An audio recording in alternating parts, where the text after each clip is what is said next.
నమస్తే. Welcome to our channel. నేను Priya Kaushik. So, నిన్న జనంలోకి జనసేన ఈవెంట్ చేశారు పుంగనూరులో. దాని గురించి ప్రస్తుతం డిస్కస్ చేద్దాం. మనతో పాటు సీనియర్ జర్నలిస్ట్ కిరణ్ పోల్దాస్ గారు ఉన్నారు. నమస్తే సార్. నమస్తే అండి.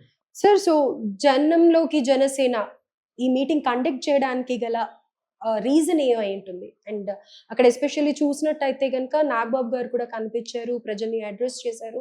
And all of the sudden ఇలాంటి మీటింగ్స్ కండక్ట్ చేయడంలో కొంచెం డౌట్‌ఫుల్‌గా అనిపిస్తుంది. And at the same time దీని అర్థం ఏంటి అనేది కూడా తెలుసుకోవాలని ఉంది. బికాస్ ఇంతకు ముందు చూసినట్టయితే యూజువల్లీ కూడా మామూలుగా లైక్ బిఫోర్ ఎలక్షన్స్ ఇలాంటి మీటింగ్స్ కండక్ట్ చేయడం చూస్తూ ఉంటాం కదా! సో, ఇప్పుడు ఆల్ ఆఫ్ ది సడన్ ఇలాంటి మీటింగ్ పెట్టడానికి గల కారణం ఏంటి? యెస్. ప్రియాంక గారు. అంటే జనంలోకి జనసేన కార్యక్రమం స్పష్టంగా పార్టీ బలోపేతం చేసుకోవటానికి ఉద్దేశించిన మీటింగ్‌గా మనం చూడాలి. ఓకే. వాస్తవానికి మీరు చెప్పింది వాస్తవమే. ఏంటంటే ఎన్నికలు దగ్గర పడ్డము, లేకపోతే ఏదో ఒక ప్రత్యేక సందర్భాల్లో తప్ప పార్టీ ఇంత పెద్ద మీటింగ్‌లు పెట్టడం అనేది సహజంగా జరగదు. కానీ ఇంత పెద్ద మీటింగ్ పెట్టింది పార్టీ. అది కూడా వరుసగా ఇక పార్టీ మీటింగ్‌లు నిర్వహిస్తారు. ఇలాంటివి కేవలం పార్టీ అధికారంలోకి వచ్చి కేవలం 7 నెలలు మాత్రమే అయింది. ప్రభుత్వం బ్రహ్మాండంగా నడుస్తోంది. ఈ క్రమంలో మళ్ళీ పార్టీకి సంబంధించిన పొలిటికల్ మీటింగ్ ఎందుకు పెట్టారు అనేది సహజంగా అందరికి వచ్చే సందేహమే. అయితే దీనికి ప్రధానంగా జనసేన పార్టీకి క్యాడర్ లేకపోవటం అనేది, సంస్థాగత నిర్మాణం లేకపోవటం అనేది ప్రతి సందర్భంలో కూడా ఒక లోటుగా తొలుస్తూ ఉంటుంది. ఇవాళ కాదు, దాదాపు 10 ఏళ్లుగా పవన్ కళ్యాణ్ గారు 2013లో పార్టీ పెట్టినా కానీ 10 ఏళ్ల నుంచి పవన్ కళ్యాణ్ గారు పార్టీకి సంబంధించి సంస్థాగత నిర్మాణం లేదు అన్న మాటలు వినపడతా ఉంటాయి. ప్రతి సందర్భంలో ఎవరైనా పార్టీని విమర్శించాలంటే సంస్థాగత నిర్మాణం లేదు. పార్టీకి నిర్మాణం లేకపోతే ఎట్లా మీరు బలోపేతం అవుతారు? సో కేవలం పవన్ కళ్యాణ్ గారిని ఒక్కడిని చూపిస్తే అయిపోతుందా? ఇలాంటి మాటలు చాలామంది మాట్లాడుతుంటారు. నిజమే, సంస్థాగత నిర్మాణం తప్పనిసరిగా ప్రతి పార్టీకి కావాల్సిందే. అందులో వెనకబడ్డ మాట కూడా వాస్తవమే. అయితే ఈసారి దాన్ని చాలా బలంగా జనంలోకి తీసుకెళ్లే ఒక ప్రయత్నం జనసేన పార్టీ నుంచి జరుగుతోందని చెప్పాలి. జనసేన పార్టీ ప్లీనరీ నిర్వహిస్తోంది. మార్చి 14వ తారీఖున జనసేన పార్టీకి సంబంధించిన ఆవిర్భావ దినోత్సవం. ఈ దినోత్సవాన్ని పురస్కరించుకొని 12, 13, 14 3 రోజుల పాటు నిర్వహిస్తోంది. సహజంగా తెలుగుదేశం పార్టీ కూడా 2 రోజులు లేదా 3 రోజులు తమ పార్టీ ఆవిర్భావ దినోత్సవాలను జరుపుకుంటూ ఉంటుంది. అలాగే కాంగ్రెస్ పార్టీ కూడా ప్లీనరీ ఉత్సవాలను నిర్వహిస్తూ ఉంటారు. పెద్ద పార్టీలు కాబట్టి అది 2 రోజులు 3 రోజులు నిర్వహిస్తూ ఉంటారు. బీజేపీ కూడా నిర్వహిస్తుంది.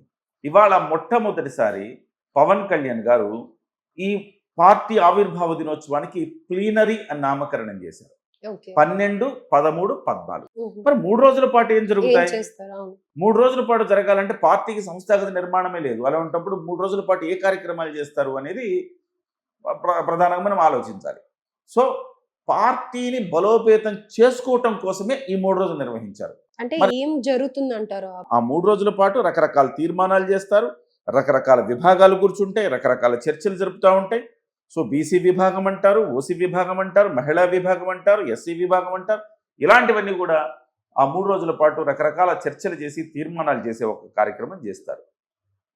కొత్తగా బాధ్యతలు స్వీకరించిన వాళ్ళు కూడా ఆ రోజు నుంచి దాంట్లో నిమగ్నమవుతారు. అయితే ఈ ప్లీనరీకి కావలసిన స్టఫ్ అప్పటి నాటికి ముందుగా ఇది ఈ ప్రొసీడింగ్స్ అనమాట. అంటే ఈ 1.5 నెల రోజుల పాటు జనంలోకి జనసేన అని జనంలోకి వెళ్ళి చాలామందిని పార్టీలకు చేర్చుకునే కార్యక్రమం. ఒక్కొక్క నియోజకవర్గంలో బలమైన నాయకులు ఎవరు, ఆ బలమైన నాయకుల్ని పార్టీ ఆహ్వానిస్తుంది. లేదా వాళ్ళు ఎవరైతే రావాలని చాలా నియోజకవర్గాల నుంచి ఇవాళ కోకొల్లలుగా పార్టీలో చేరటానికి అనేక మంది సిద్ధంగా ఉన్నారు. కానీ పార్టీ ఇప్పటివరకు గేట్లు తీలా. అంటే ఇప్పటి వరకు అలా పార్టీ కోసం స్ట్రగుల్ అయిన వాళ్ళు కానీ, ఎంతో సాక్రిఫైస్ చేసిన వాళ్ళు కానీ చాలా మంది ఉన్నారు కదా! అలాంటి వాళ్ళని కూడా కన్సిడర్ చేస్తారా మరి? అంతా కూడా ఇప్పుడు ఏంటంటే, ఇప్పుడు కొన్ని జిల్లాల్లో కనీసం ఖాతా తెరవలేని పరిస్థితి జనసేన పార్టీ. కొన్ని జిల్లాల్లో సరైన నాయకత్వం లేని పరిస్థితి. ఇప్పుడు ఒంగోలు తీసుకోండి, మొన్నటి వరకు ఒంగోలుకి నాయకత్వం లేదు, నెల్లూరుకి నాయకత్వం లేదు. సరే ఏదైనా సీట్ ఇద్దామంటే ఎక్కడ బలమైన నాయకుడు కనబడట్లా కనుచూపు మేరలో. మరి ఎవరికి సీటు అడగాలి? పవన్ కళ్యాణ్ గారు కనీసం సీటు కూడా అడగడం మానేశాడు. కర్నూలులో పార్టీకి ప్రాతినిధ్యం లేదు, అనంతపురంలో ప్రాతినిధ్యం లేదు, కడపలో ప్రాతినిధ్యం లేదు, నెల్లూరులో ప్రాతినిధ్యం లేదు, ఒంగోలులో ప్రాతినిధ్యం లేదు, 5 జిల్లాల్లో ప్రాతినిధ్యమే లేదు. చిత్తూరు జిల్లాలో ఉంది, తర్వాత గుంటూరు జిల్లాలో ఉంది, కృష్ణా జిల్లాలో ఉంది. అట్లా తీసుకుని పోతే కొన్ని జిల్లాల్లో ఉంది. కొన్ని జిల్లాల్లో శ్రీకాకుళంలో ప్రాతినిధ్యం లేదు. అంటే బలమైన నాయకులు లేరు. రేపు పొద్దున 2029 కల్లా ఉమ్మడిగా కూటమి పోటీలోకి వెళ్ళచ్చు. పోటీలోకి కూటమి వెళ్ళినా కానీ 21 సీట్లతో సరిపెట్టుకుంటామా? కాదు కదా. ఒక 50 సీట్లకి కనీసం జనసేన పార్టీ పోటీ చేయాలి కదా. అప్పుడే కదా జనసేన పార్టీ ఎదుగుతుంది. అలా కాకుండా మళ్ళీ 21 స్థానానికి పోటీ చేస్తే ఉపయోగం ఏముంది? సో కాబట్టి పార్టీని బలోపేతం చేసుకోవడం ద్వారా ఈ నియోజకవర్గం ఎస్పెషల్లీ వైసీపీ ఎక్కడైతే బలంగా ఉందో, వైసీపీ ఎమ్మెల్యేలు ఇప్పటివరకు ఉన్నారో అక్కడ కాన్సన్ట్రేట్ చేయబోతా ఉంది. ఓకే. సో తెలుగుదేశం పార్టీకి ఎలాగో రాష్ట్ర వ్యాప్తంగా క్యాడర్ ఉంది, నాయకులు ఉన్నారు.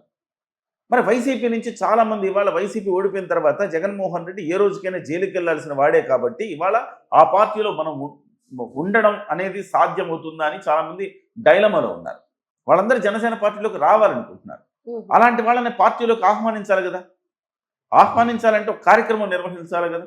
అలాంటి కార్యక్రమం ఇవాళ జనంలోకి జనసేన. అంటే ఇది అపోజిషన్ పార్టీ కోసమే చేస్తున్నారా, లేకపోతే రీసెంట్ గా మనకి Opposition కూటమి party. ప్రభుత్వాల గురించి కొంచెం డిస్కషన్స్ వస్తూ ఉన్నాయి కదా, అలాంటివి ఏమన్నా దృష్టిలో అట్లేం లేదు. పెట్టుకుని పార్టీ సహజంగా బలోపేతం కావాలి. పార్టీ సంస్థాగత నిర్మాణం చేసుకోవాలి. ఏ పార్టీ అయినా చేసుకోవాల్సిందే.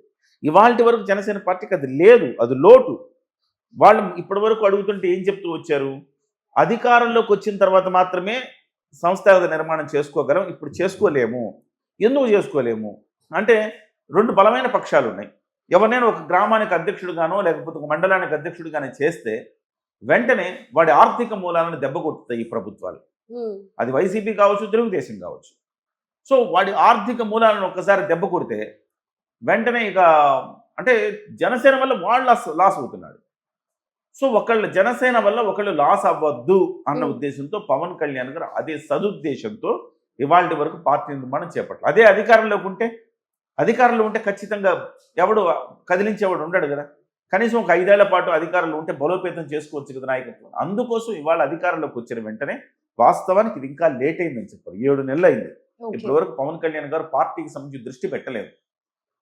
ఇప్పుడు దృష్టి పెట్టి నాగబాబు గారిని ప్రత్యేకంగా దానికోసం నియమించడం, నాగబాబు గారు జనంలోకి వెళ్ళటం, జనసేనని తీసుకెళ్లటం, తద్వారా నాయకుల్ని ఆహ్వానించడం, రెడీగా ఉన్న నాయకుల్ని చేర్చుకోవటం. సో రేపు పొద్దున ప్లీనరీ నాటికి 1.5 నెల తర్వాత ఇంపార్టెంట్ నియోజకవర్గాలు తిరుగుతారు. రేపు ప్లీనరీ నాటికి డెఫినెట్గా ఆయా నియోజకవర్గాల నుంచి ముందు ఫోకస్ చేస్తున్న నియోజకవర్గాలు ఏదైతే వైసీపీ గెలిచిందో ఆ నియోజకవర్గాలు ఫోకస్ చేస్తున్నారు. 11 నియోజకవర్గాలు. ఈ 11 నియోజకవర్గాల నుంచి నాయకత్వాన్ని తీసుకొస్తారు. రేపు పొద్దున 11 కూడా లేకుండా సింగిల్ డిజిట్కి పరిమితం చేసే ఒక ప్రయత్నం గట్టిగా జరుగుతుందని చెప్పాలి. సో జగన్మోహన్ రెడ్డికి వాళ్ళ 11 వచ్చాయి. సో తెలుగుదేశం పార్టీ ఉన్న నియోజకవర్గం వాళ్ళు బలోపేతం చేసుకుంటారు. బీజేపీ ఉన్నది బీజేపీ, జనసేన బలోపేతం చేసుకుంటుంది. ఈ 11 ఎవరు లాక్కుంటారనే దాని మీద ఉంటుంది కదా. ఈ 11 లాక్కుంటే అక్కడ జనంలోకి జనసేన పెడితే నాయకులు దొరుకుతారు. ఆ నాయకులను తీసుకొచ్చి రేపు పొద్దున పోటీలో నిలబెడతారు. సో అలానే అదొకటే అని కాదు, రాష్ట్ర వ్యాప్తంగా బలోపేతం చేసుకుని ప్రతి జిల్లాకు అధ్యక్షుడిని నియమించాలి. ఉన్నారు, చాలా జిల్లాలకు అధ్యక్షులు ఉన్నారు. ఆ అధ్యక్షుల తర్వాత బాడీస్ ఉంటాయి. ఆ బాడీస్ని నియమించుకోవాలి. మండలానికి అధ్యక్షుడు, గ్రామానికి అధ్యక్షుడు, ఇట్లా ప్రతి చోట ఒక క్యాడర్ నియమించుకోవాలి. ఆ నియమించుకునే ప్రక్రియ ప్లీనరీలో జరుగుతుంది. దానికి కావలసిన ముందస్తు కసరత్తు ఇప్పుడు జరుగుతుంది అనుకో. సార్, అయితే ఇక్కడ మరి నాగబాబు గారు లీడ్ చేస్తున్నారు కదా జనంలో జనసేన అనే కార్యక్రమాన్ని, దానికి రీజన్ ఏంటి? ఇప్పుడు నాగబాబు గారు నెంబర్ 2 అండి పార్టీలో. నాదెండ్ల మనోహర్ ఇప్పుడు పవన్ కళ్యాణ్ గారు నెంబర్ 1 అయితే నెంబర్ 2 లేయర్లు ఇద్దరున్నారు, నాదెండ్ల గారు, నాగబాబు గారు. సో నాదెండ్ల గారు మంత్రి పదవి నిర్వహించడంలో ప్రభుత్వ కార్యక్రమాల్లో బిజీగా ఉన్నారు. ఇకపోతే నాగబాబు గారు ఇవాళ కొంత ఫ్రీగానే ఉన్నారు. పార్టీ కార్యక్రమాలు ఆయన లీడ్ తీసుకోవాల్సిన పరిస్థితి ఇవాళ ఉంది కూడా. పవన్ కళ్యాణ్ గారు బిజీ, నాదెండ్ల గారు బిజీ, ఆ తర్వాత ఎవరు? నాగబాబు గారే కదా. సో నాగబాబు గారు ఈ పార్టీ దీనికి సంబంధించి ఈ కార్యక్రమాన్ని లీడ్ తీసుకొని ఈ 1.5 నెలలు విగ్రస్గా తిరిగి ఈ ప్లీనరీ నాటికి నాయకత్వాన్ని ఆయా నియోజకవర్గాలు, జిల్లాల్లో రెడీ చేసే బాధ్యత ఆయన తీసుకున్నారు. ప్రతి చోటకి వెళ్ళిన తర్వాత ఓన్లీ మనం సభ మాత్రమే చూస్తున్నాం. సభ వెనక కసరత్తు ఉంటుంది కొంత. ఎవరెవరు ఉన్నారు, ఈ నియోజకవర్గాలు ఎవరెవరు ఉన్నారు, ఆ పక్క నియోజకవర్గాలు ఎవరు ఉన్నారు, ఈ పార్లమెంట్ నియోజకవర్గాలు ఎవరెవరు ఉన్నారు, వాళ్ళు ఎవరెవరు మన పార్టీలోకి రాగలుగుతారు, ఎవరెవరిని మనం తీసుకునే అవకాశం ఉంది, ఇవన్నీ కూడా చర్చించి ఒక నివేదిక తయారు చేసి అధ్యక్షుల వారికి పవన్ కళ్యాణ్ గారు సమర్పిస్తారు. సమర్పించిన తర్వాత దాన్ని పరిశీలించి ప్లేనరీలో వాళ్ళందరినీ కూడా పార్టీలోకి చేర్చుకోవడం, పెద్ద నాయకులు అయితే ప్లేనరీలో చేర్చుకోవటం, ఇట్లాంటి ఒక ప్రక్రియ జరుగుతుంది. సో ఇది ముందస్తు కసరత్తు అని మనం భావించవచ్చు. So okay. Nagababu is the right person. Okay. So taking the cream out of this important వ్యక్తుల్లోంచి ఎవరైతే ది బెస్ట్ ఉంటారో వాళ్ళని కేటగరైజ్ చేసి నాగబాబు గారు పవన్ కళ్యాణ్ గారికి రెఫర్ చేస్తారు. రైట్?